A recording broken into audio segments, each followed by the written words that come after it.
Emma Chen had always been the type of person who preferred shadows to spotlights.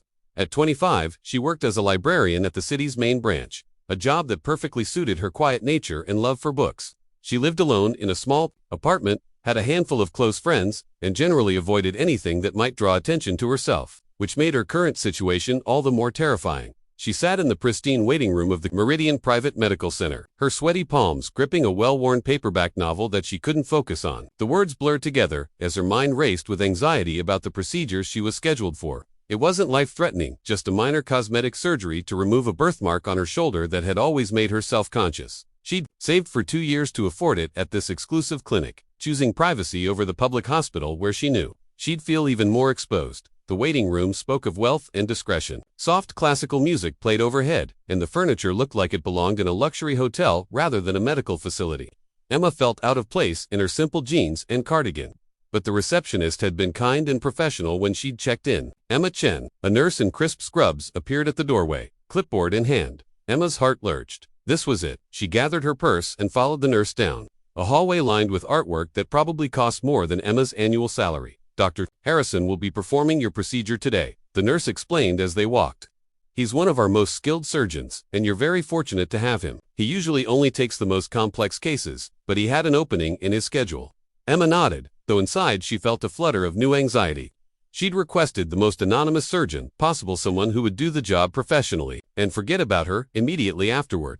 The last thing she wanted was to be memorable to anyone, especially a doctor who was apparently so prominent that having him as considered fortunate. The nurse led her to a preparation room where Emma changed into a hospital gown, her nervousness increasing with each passing minute. She'd researched the procedure thoroughly, knew it was routine and low risk, but that didn't stop her hands from shaking as she waited. A soft knock interrupted her spiraling thoughts. "Come in," she called, her voice barely above a whisper. The door opened, and Emma's breath caught in her throat. The man who stepped into the room was nothing like what she'd expected. Dr. Harrison looked young, probably early 30s, with dark hair, striking green eyes, and the kind of confident presence that seemed to fill the entire room. He was handsome in a way that belonged in magazines rather than operating rooms, wearing scrubs that somehow looked tailored to his tall, athletic frame. "Ms. Chen, I'm Dr. Marcus Harrison," he said, extending his hand with a warm smile. "I'll be taking care of you today." Emma shook his hand, acutely aware of how cold and clammy her own felt in comparison to his warm, steady grip. "Nice to meet you," she managed, her voice coming out as barely more than a whisper. Dr. Harrison didn't seem to notice her nervousness as he pulled up a chair,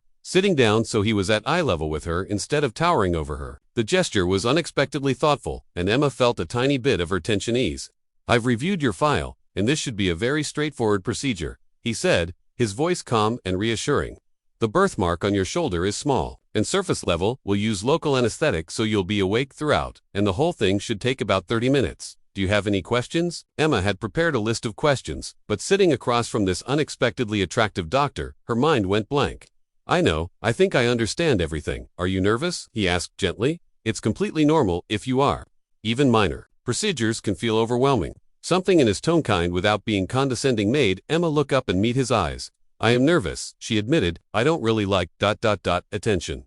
Or being the center of anything." Dr. Harrison nodded, as if this made perfect sense. "I understand some people find medical settings intimidating, especially when they're not used to being patients. I want you to know that my entire team is focused on making this as comfortable as possible for you, and afterward, you'll have some time to recover privately before you're discharged." "Thank you," Emma said, and for the first time since arriving, she felt like she could breathe properly. Dr. Harrison stood, and Emma noticed how he moved with an easy confidence that suggested he was completely comfortable in his own skin. "We'll get started in about 10 minutes. The nurse will bring you back to the procedure room, and I'll see you there. Try to relax. Ms. Chen, you're in excellent hands." After he left, Emma found herself staring at the closed door. There had been something about Dr. Harrison that was different from other doctors. She'd encountered a warmth that seemed genuine rather than professional courtesy. She shook her head, telling herself not to read too much into basic kindness. The procedure went exactly as Dr. Harrison had promised. He talked her through each step, his voice steady and reassuring. When she tensed at the first injection of local anesthetic, he paused immediately. "Too much?" he asked. "No, just, I'm sorry, I'm not good with needles," Emma said, embarrassed by her reaction. "Nothing to apologize for. Let's take this slowly. I'm going to count to 3 before each injection, so you know exactly when it's coming. And if you need me to stop at any point, just say so." His patience was remarkable. Emma had expected efficiency: get in, do the job, move on to the next patient. Instead, Dr. Harrison seemed to have all the time in the world for her comfort.